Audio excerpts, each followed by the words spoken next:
Guys, nandito tayo ngayon sa Feel and Best Alabang. I-check out natin yung bagong brand ng e-bike, yung Cheetah. So, ito nga tayo ngayon sa meeting ito, Griffinstone.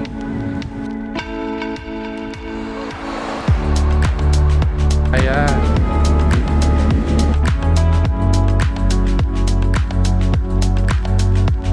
So, ito ang kanilang mga unit.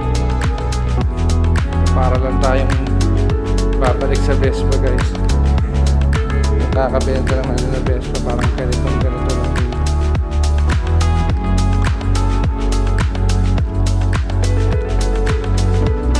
So yun guys, mag-testing tayo ng bagong brand ng e-bike.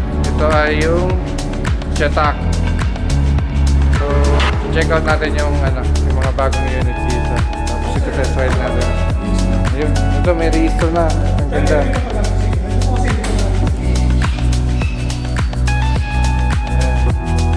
May iba't ibang kulay. May gray, may white, may black, tapos may blue din.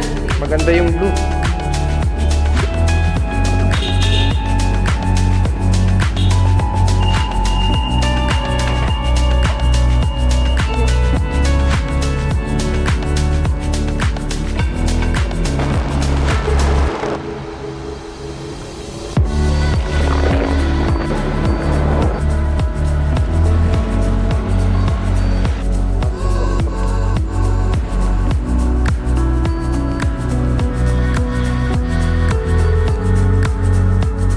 So ayan guys, so testing na natin yung Cheetah. Pag binaan mo siya sa lubang, mas stable yung unit.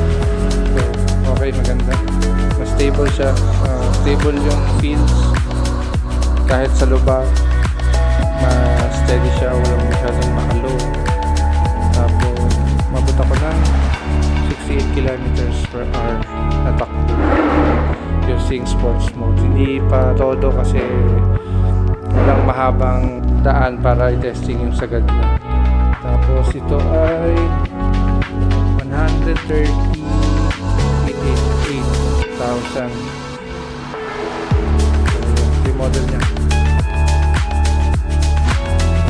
Check out nyo dito guys. Ganda na ito, kulay na to. Yung sa best pag gusto ko rin guys ang kulay. By the way guys, ito pala ay Piaggio din. So kaya titignan mo yung mga itsura niya para din siyang Vespa kasi halos same lang din yung parang designer. So ayun, black. Ganda. So ayun guys, meron din silang paraffol dito. So punta lang kayo dito, mag-register, mag-test ride, then submit your entry. Pwede ka manalo ng isang unit. Ito-draw yan sa July 25 sa grand opening nila. So, check out nyo dito. Tabi lang to ng ng Starbucks dito sa may Alabang. Ayan. Ayan yung Spectrum Midway. So, ayun.